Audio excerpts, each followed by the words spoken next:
Shopify grows your business no matter how far or big you grow. Shopify is the global commerce platform that helps you sell at every stage of your business. Whether you're selling your fans' next favorite shirt or an exclusive piece of podcast merch, Shopify helps you sell everywhere. Shopify powers 10% of all e-commerce in the U.S. Allbirds, Rothy's, Brooklinen, and millions of other entrepreneurs of every size across 175 countries. Plus, Shopify's award-winning help is there to support your success every step of the way. Because businesses that grow, grow with Shopify. Sign up for a $1 per month trial period at shopify.com/income, all lowercase. Go to shopify.com/income now to grow your business, no matter what stage you're in.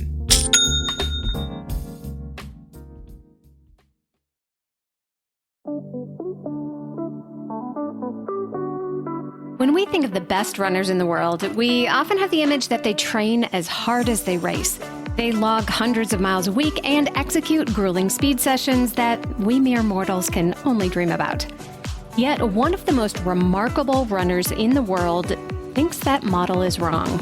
Jakob Ingebrigtsen from Norway is an Olympic gold medalist and holds the 2-mile world record. After that race in June of 2023, Ingebrigtsen was asked about his advice for other athletes who hoped to run like him. One of the biggest mistakes a lot of people do is that they go too hard in training, and that's basically because of their mentality, what they are struggling with. They don't believe in themselves. That's why they need to put it out in training, because they need to build up that confidence. And I think that's the wrong mindset. I've been competing my whole life, and obviously I'm competing in training, but I'm never running faster in training than I do in competition, because I want the competition to be the number that's keep the powder dry behind my name. How is purposely not going too hard in training going to help you race better?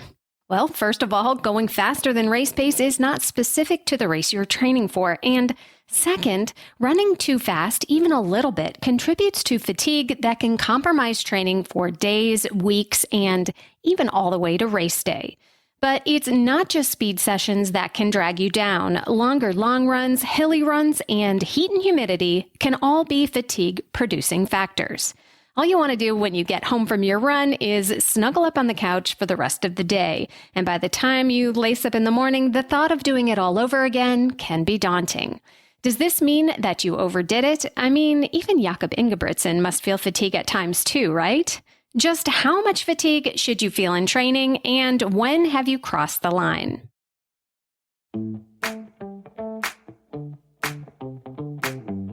Welcome to The Planted Runner. I'm Coach Claire Bartholic, and my mission is to help you improve your running, your mindset, and your life with science-backed training and plant-based nutrition. On today's episode, I'm going to get into the science of fatigue. You'll learn why a certain amount of fatigue is actually important as a runner, how to use fatigue to your advantage, and how to know how much is too much fatigue. If you need more help getting your fittest, you can order my book, The Planted Runner, Running Your Best with Plant-Based Nutrition, wherever you get books, or request a copy from your local library. Or you can enter to win a copy for free just by writing an Apple Podcast review.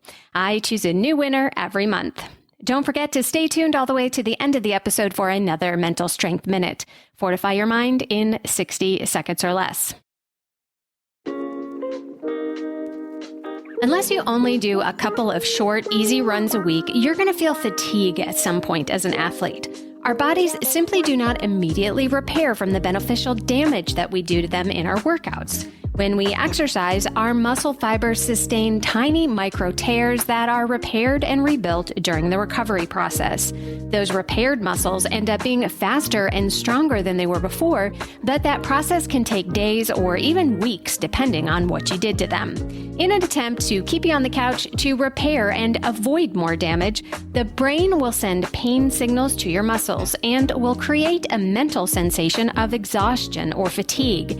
Your brain's main job is to keep you alive, and if that means slowing you down mentally and physically, it will do it. But if we wait the days or weeks necessary to be 100% recovered from a single run, well, we wouldn't get very far in our training.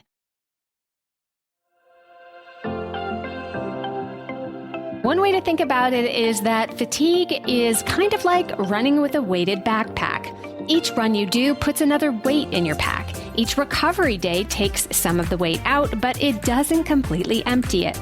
As we train, we get more used to running with a weighted pack, so much so that we might not even notice it's there after a little while. But it's always there. The goal is to get so accustomed to the weighted training that when we finally set the bag down on race day, running feels as light and as easy as possible. During training, we need to find that balance between recovery and fatigue so that our load doesn't ever get so heavy that we can't lift it. The first step is to alternate your hard days and easier days. This is the main reason behind the phrase hard days hard, easy days easy.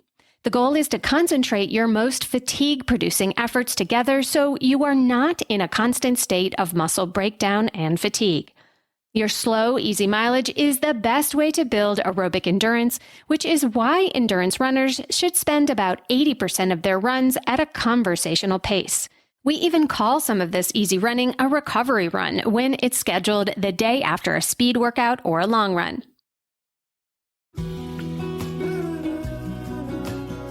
Are you truly getting recovered from the track on Tuesday by running easy on Wednesday? No, you are not getting 100% recovered. But you do not need to be 100% to run well by Thursday or Friday. In a smart training plan, you should not be trying to run 100% of your potential on any given run. That's something we want to save for race day, not for an average training run. This is one of the biggest reasons not to go faster than intended in your workouts. If your run is supposed to be at, let's say, your 5K race pace, and you decide you want to go faster just because you can, not only are you completely changing the energy system that workout is trying to target, but you are building more fatigue that you will carry into your next few runs. Your backpack is going to feel extra heavy, and even an easy run is going to be a struggle to run with good form.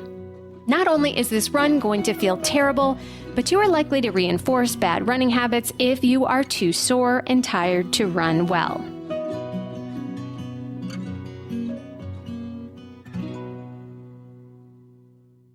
On the other hand, if you are actually feeling light and fresh as a daisy after a big speed workout, you might be ready to bump up your training intensity or volume if you're trying to reach your potential.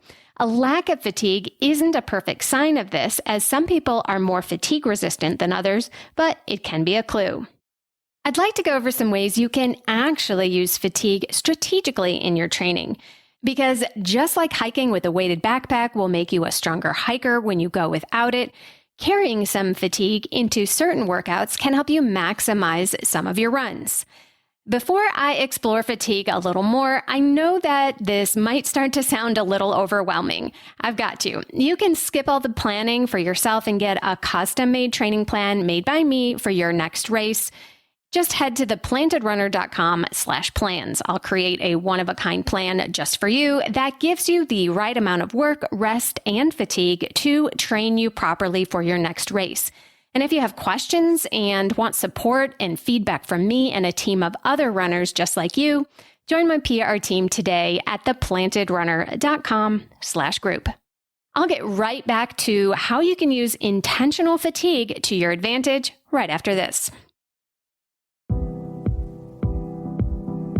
Before I get back to the conversation, I want to talk about a massive problem that I see with runners everywhere, and especially plant-based runners. You know that I'm the first to tell you that you can absolutely get everything you need from a plant-based diet as an endurance runner. But most runners are struggling. With our busy lives and time-consuming training schedules, making sure that you get enough to fuel your training and making sure that it's actually optimal for your health and performance is a real challenge. So that's why I tell all my athletes to make nutrition simpler and get Neurify Plus by Previnex. In less than a minute, you can mix their superior quality protein shake up with just water in a shaker bottle, and it actually tastes delicious. That is not the case with other plant-based powders I've tried. You can enjoy Neurify right after a workout, knowing you are getting everything you need for muscle repair, with none of the junk that you're going to get in one of the lower quality powders. Another cool way to use it is to mix up a couple of scoops with water or warm plant-based milk right before bed. Studies have shown that taking 20 to 30 grams of protein right before bed is the optimal time for protein synthesis and muscle repair that we all need. Look, this is the only product that I'm working with, and that's for a very good reason. I believe in Previnex quality, their mission, and I use Neurify Plus myself. And I'm not the only one.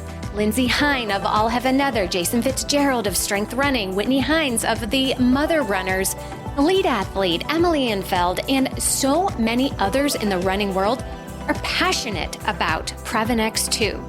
If you're ready to simplify your nutrition and optimize your fueling, you can try Neurify for 15% off the regular price with my code PR15. That's PR15 at Previnex.com.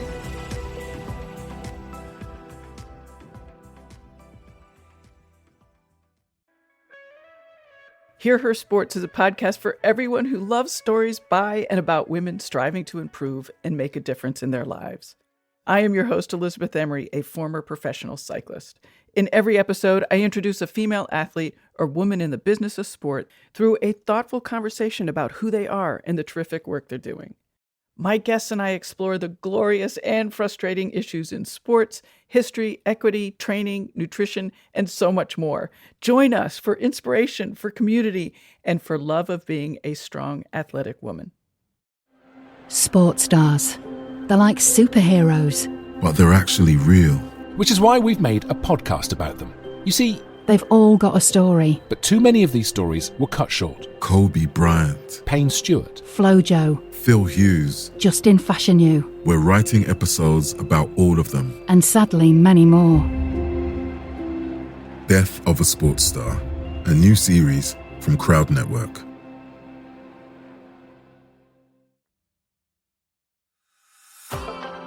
Most of the time, we are trying to recover and relieve ourselves from the fatigue of training. But sometimes you can actually harness that fatigue to your advantage. Let's start with the marathon. One thing that separates the marathon from shorter distances is that you don't want to run the full 26.2 miles or 42 kilometers in training. Research has shown that once your training run goes longer than about 3 hours, the aerobic benefits start to go down, while recovery times and injury risk goes way up. Since the marathon is about 99% aerobic, we want to maximize all the aerobic training we can while minimizing the risks and shortening the recovery time in between runs. So unless you can comfortably jog a marathon in less than 3 hours, you are going to want to run less than 26 miles in a single run in training. And in order to make those under-distance long runs more like the experience we will feel on race day without actually running all the miles at once, we can get creative by using our backpack of accumulated fatigue. A great way to do this is by running a shorter, steady, or marathon-paced run the day before the long run. Now, earlier in the episode, I told you to alternate your hard days with easy days, but this is when you want to do the opposite for a specific purpose. Instead of thinking of this steady before the long run as two separate runs, think of them as one run, broken up by a night of rest. So perhaps your steady run is 6 or 8 miles on a Saturday. It's not an easy run other than the warm-up and cool-down miles, but it's not super challenging either. Then on Sunday, you'll be effectively beginning your long run at mile 6 or 8 instead of mile 0, since you're still carrying Saturday's miles in your legs. If your long run is 18 miles on Sunday, you are effectively running 22 or 24 miles, but with far less risk or recovery time. But it's not just in marathon training that you can use this technique. In 5K training, you can combine hill sprints in the same week as a track session, or you might try a tempo run followed by some quick 400-meter repeats for a half marathoner.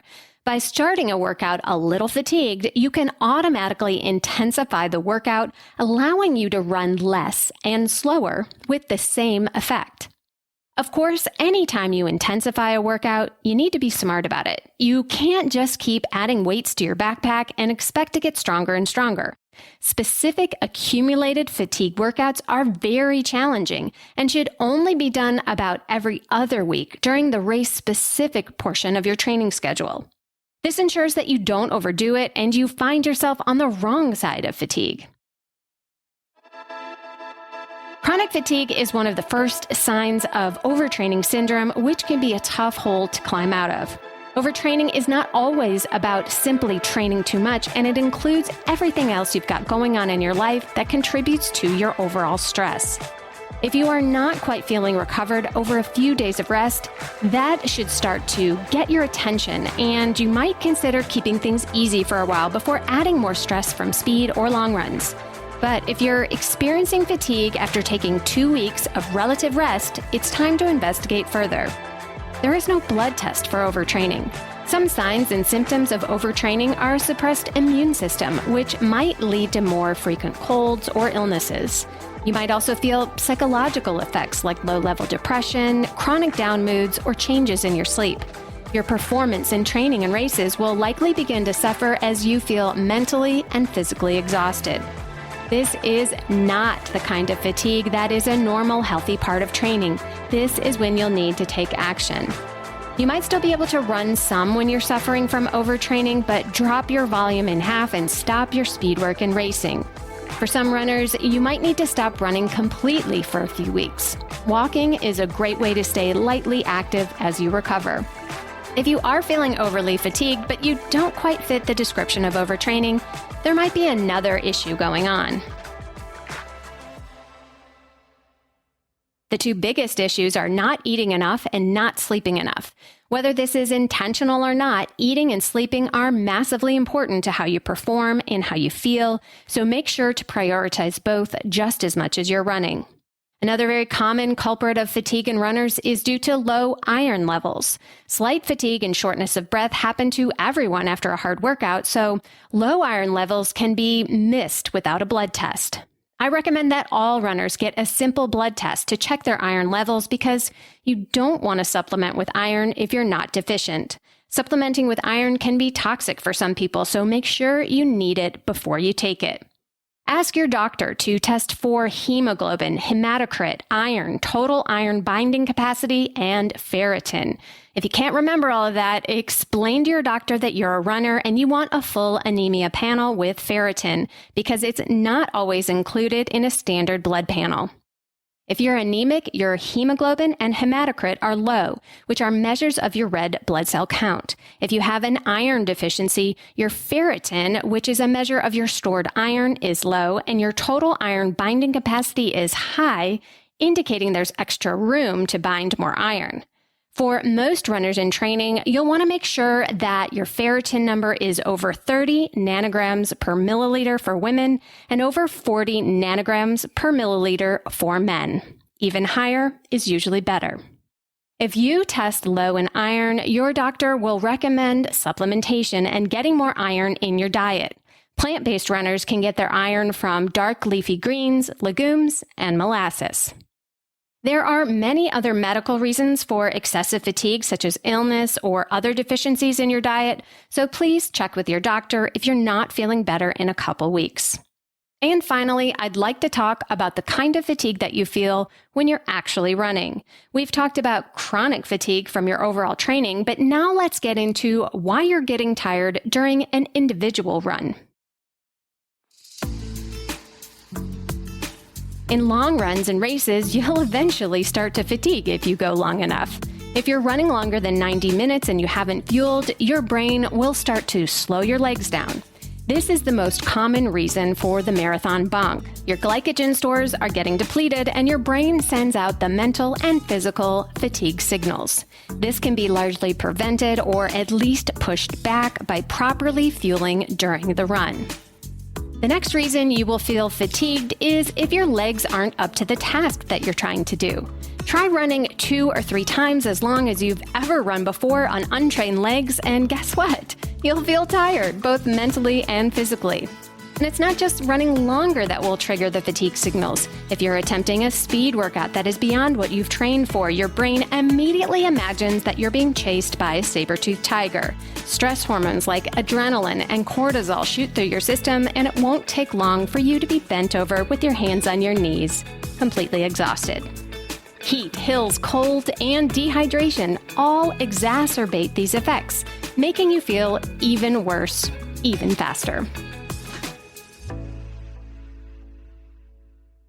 The good news is that your body has an incredible ability to adapt to fatigue-producing stimuli. With gradual, patient, and smart training, you can teach your body and your brain to run faster and longer while increasing your fatigue resistance. And then you can use your fatigue in clever ways to maximize your workouts, making them more effective and easier to recover from.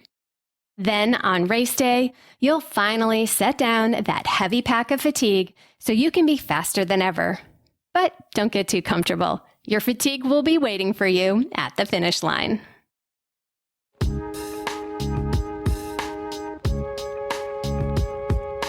And now it's time for the Mental Strength Minute. Fortify your mind in 60 seconds or less. Today's topic is mental fitness warm-ups. Hopefully, you take a few minutes before every run and certainly before every race to warm up. But do you mentally warm up as well? Instead of going through the motions physically with your drills and dynamic stretches, take this opportunity to mentally prepare for the run as well. Tell yourself what you will do on this run. Perhaps it's staying strong or not fighting the hills or making it to the end of the block without stopping. Extra points if you use your first name and say your intentions out loud. Taking a few moments to be your own coach, be your own cheerleader can make a big difference in how your run goes. Your inner athlete is listening.